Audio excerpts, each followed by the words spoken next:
Pemilihan radioterapi itu tergantung pada stadium pasien dan keadaan pada pasien.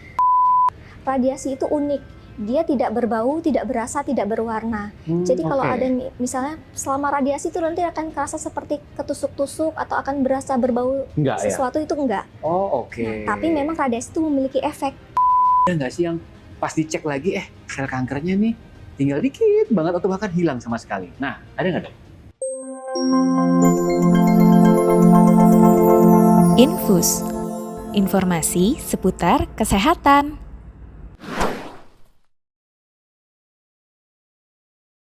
Halo Sobat RSPP, ketemu lagi di podcast IHC RSPP, Infus, informasi seputar kesehatan. Let's start. Wehehe, keren loh dok. Saya nggak tahu tadi mau ngomong apa. Bagus loh dok, tapi jangan bagus-bagus ya, nanti pekerjaan saya terancam soalnya ya. Dokter praktek aja ya dok ya. Oke sobat, tadi sudah dibuka ya sama Dokter Widianti Imran. Beliau adalah spesialis onkologi radiasi. Jadi ini dokter kecil, imut-imut tapi jago banget ya, biasa mengoperasikan alat yang besar-besar begitu dok ya. Karena kita ngomongin soal radioterapi hari ini. Udah pasti alatnya gede-gede kan, besar-besar gitu dok ya, nggak yang kecil-kecil. Nah ini hubungannya adalah dengan apa sehingga sobat RSPP di luar sana bisa tahu dok, apa sih radioterapi itu gitu dok? Sebelum kita ke radioterapi, kita membahas dulu apa itu kanker. Kanker itu adalah sel yang memiliki kemampuan untuk membelah tapi tidak normal sehingga tidak dapat dikontrol oleh tubuh.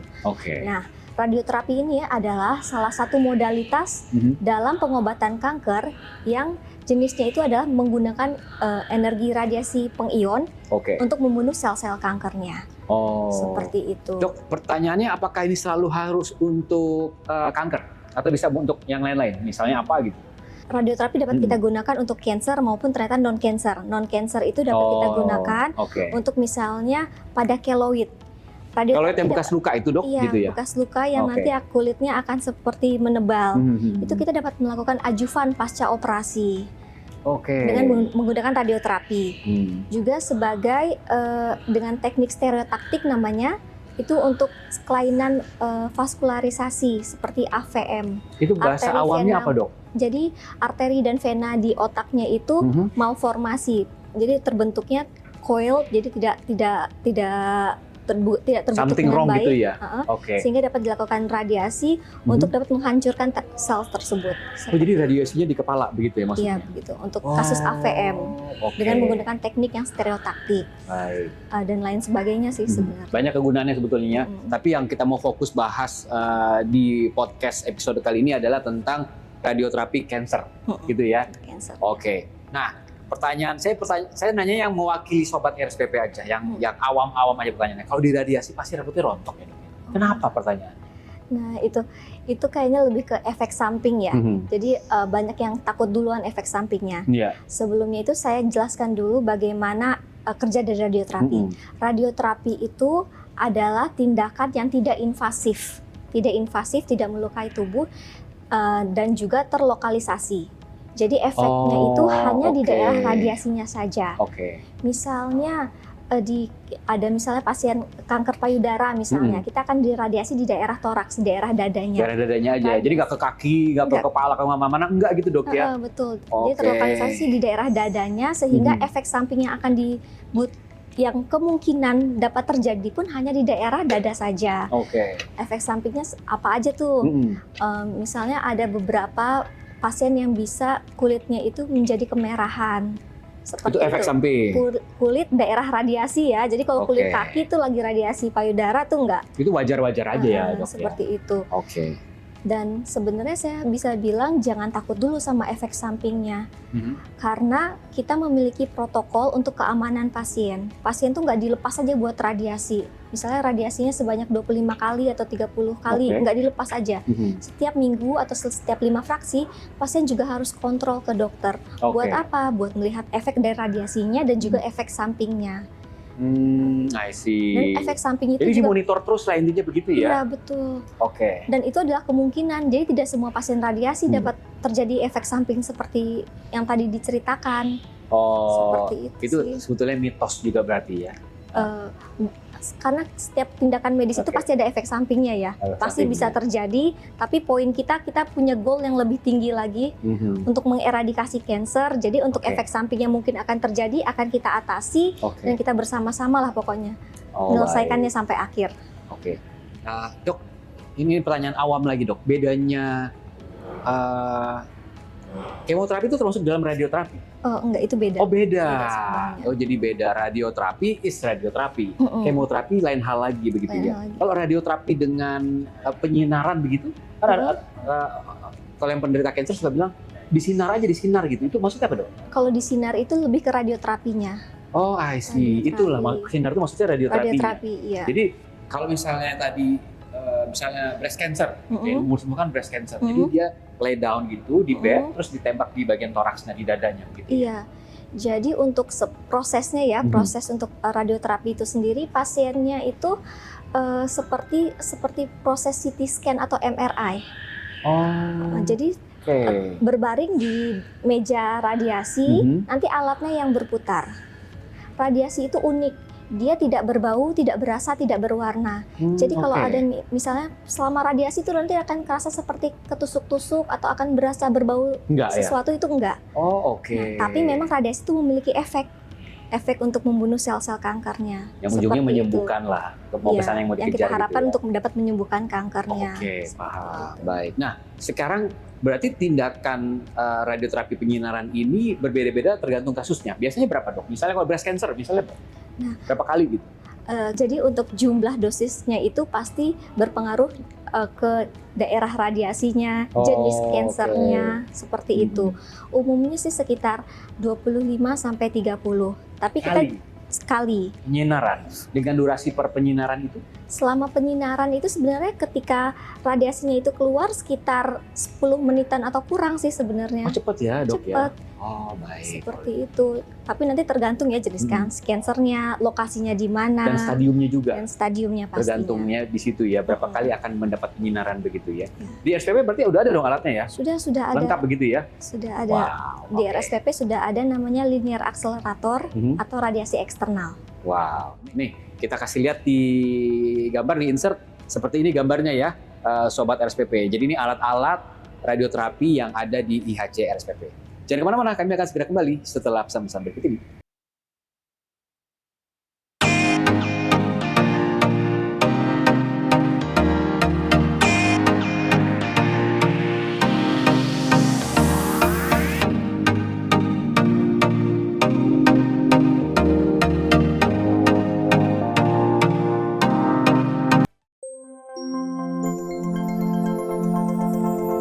Infus, informasi seputar kesehatan.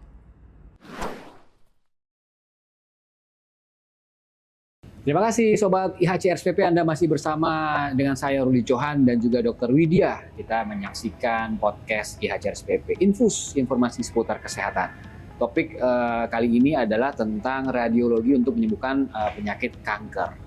Kita tanya lagi yuk dokter jagoan yang di sebelah kanan saya ini, Dok. Pertanyaannya, radioterapi ini bisa untuk menyembuhkan kanker apa? Oke.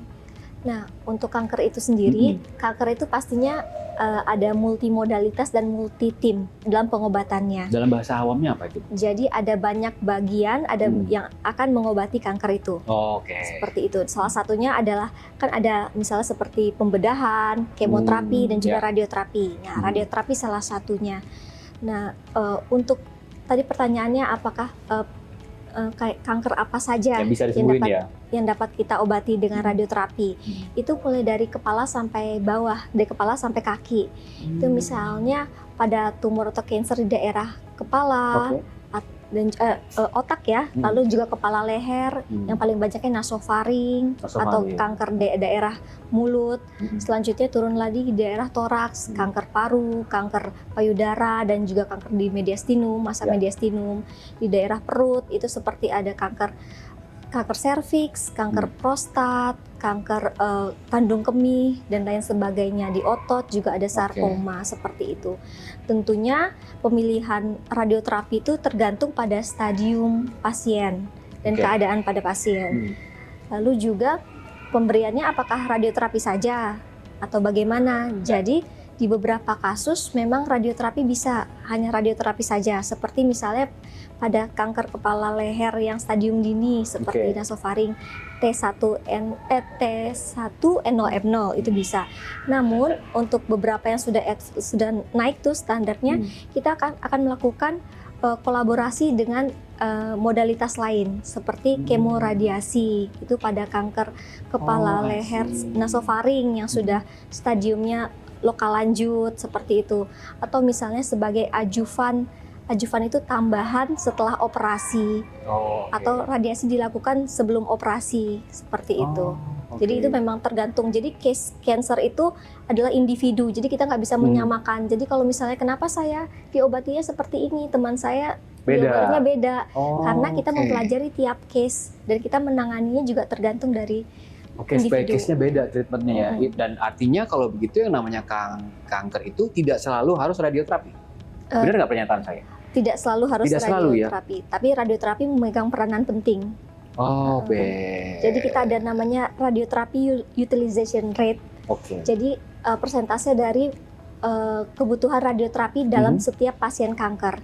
Itu untuk kepala leher saja bisa di atas 70%. Jadi paling tidak satu pasien kanker kepala leher itu kemungkinan dia akan diobati dengan radioterapi itu di atas 70%, 70-80% seperti itu.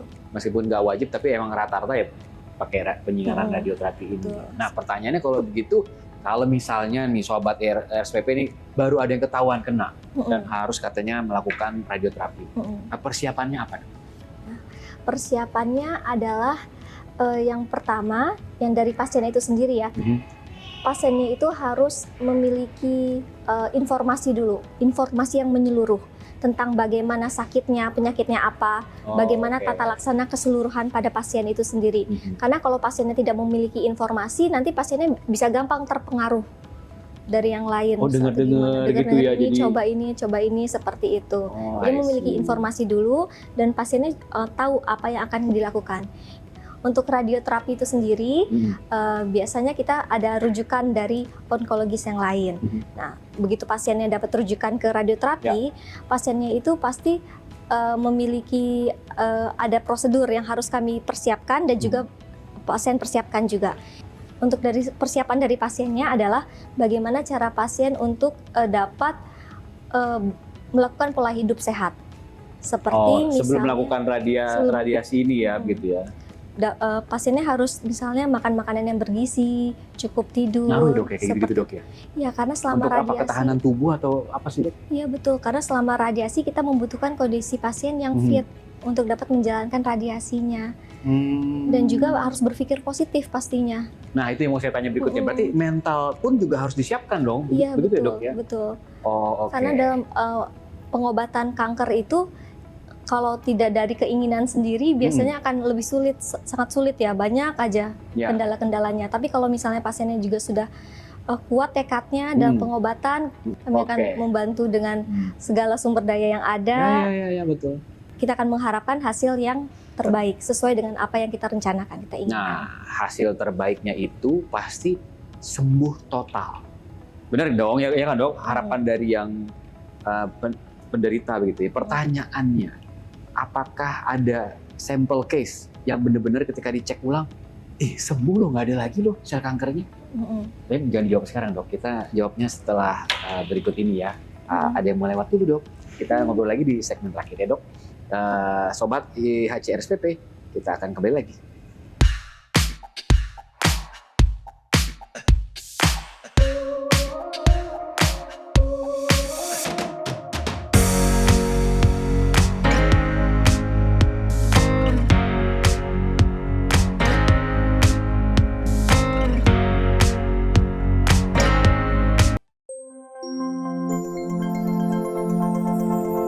Infus, informasi seputar kesehatan. Infus, informasi seputar kesehatan bersama Ruli Johan dan juga Dr. Widianti Imran, spesialis onkologi radiasi. Jadi kita ngebahas tentang radioterapi untuk menyembuhkan penyakit kanker. Bicara soal menyembuhkan, pertanyaan saya tadi sebelumnya, ada nggak sih yang pas dicek lagi, sel kankernya nih tinggal dikit banget atau bahkan hilang sama sekali. Nah, ada nggak dok? Nah, untuk di kanker itu sendiri, Pengalaman dokter tuh ya di RSPP nih misalnya gitu. iya. Untuk di kanker itu sendiri kita biasanya tidak menyebutkan itu kanker sembuh atau tidak, tapi kita menyebutkan itu terkontrol. Bagaimana responnya? Jadi setelah selesai radiasi atau radioterapi, itu kita ada namanya evaluasi pasca radioterapi. Itu biasanya kita melakukan pemeriksaan imaging sekitar 3 bulan setelah radioterapi. Dengan apa yang mau dicek sih dok? Nah, kita lihat dari imaging itu apakah masih ada sel sisanya atau belum. Nanti kita lihat responnya, apakah responnya itu complete respon, itu berarti seluruh selnya itu tidak terlihat secara imaging. Atau partial respon, dia sudah mengecil tapi masih ada. Atau misalnya dia hanya stagnan saja, dia tetap masih ada, seperti itu. Nah, untuk hasil pasca radioterapi itu pun kita harus melakukan follow up. Jadi kita melakukan follow up terus, itu selesai radiasi ada follow up-nya, misalnya setiap minggu, kalau sudah bagus kontrolnya tiap bulan, kalau sudah bagus jadi tiap 3 bulan. Dilepas gitu aja enggak ya dok ya? Dilepas begitu saja, karena nanti kita akan melihat bagaimana perkembangan tubuh pasien, apakah kan setelah radiasi misalnya ada efek samping atau bagaimana, kita lihat. Karena sejatinya efek samping radiasi itu nanti setelah radiasi selesai, efek sampingnya juga akan berkurang secara gradual sampai menghilang, seperti itu. Jadi yang kita evaluasi selain efek pada tumornya juga efek sampingnya, seperti itu. Nah, untuk di RSPP ada beberapa pasien kami yang sudah complete respon. Tapi memang kita harus tetap evaluasi ya, karena pada dasarnya kanker ini kan dia agak bandel. Dia lari-larian ya dok ya, katanya dok ya? Follow up itu kita gunakan untuk mengecek keadaan pasien secara berkala. Tadi yang dokter maksud dengan complete respon itu artinya sudah hilang sel-sel kankernya, begitu ya? Atau bisa terkontrol gitu ya? Terkontrol, sudah secara imaging sudah tidak ada lagi.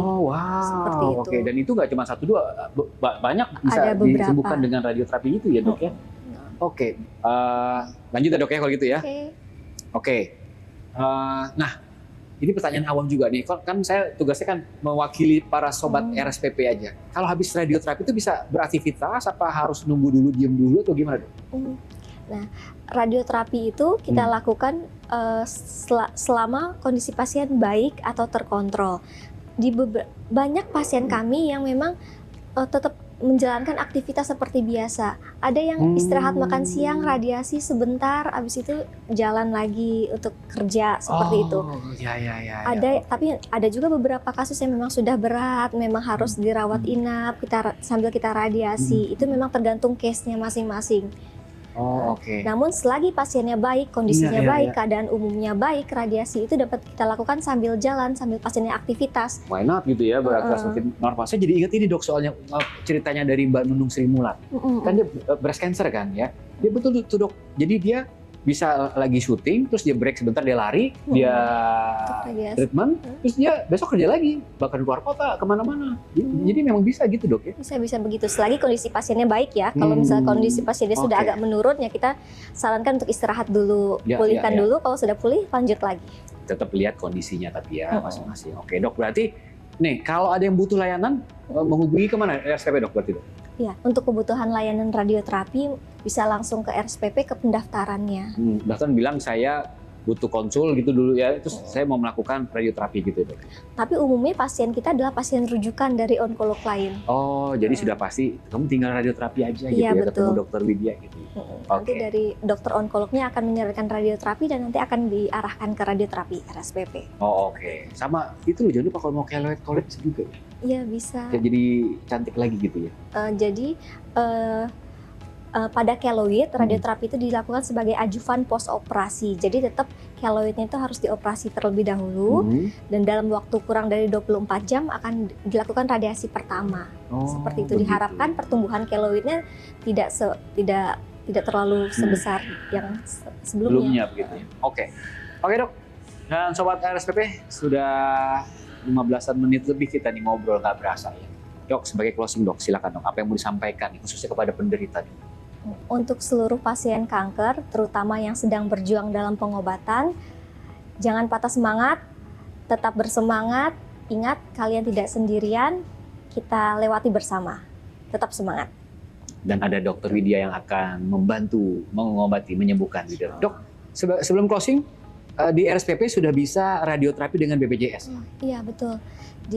Mulai Januari 2024 ini, radioterapi RSPP sudah dapat melayani pasien BPJS, sehingga dapat membantu lebih luas lagi pasien-pasien kanker yang membutuhkan radioterapi. Nah, ini luar biasa. Silakan untuk Anda yang lagi terkena kanker dan punya BPJS, langsung datang ke IHC RS Pusat Pertamina. Kalau gitu saya tutup ya dok. Terima kasih dok. Terima kasih, sama-sama. Rujukan pamit, Dr. Widyanti Imran, spesialis onkologi radiasi juga pamit. Sampai ketemu lagi di episode lainnya dari Infus Informasi seputar kesehatan.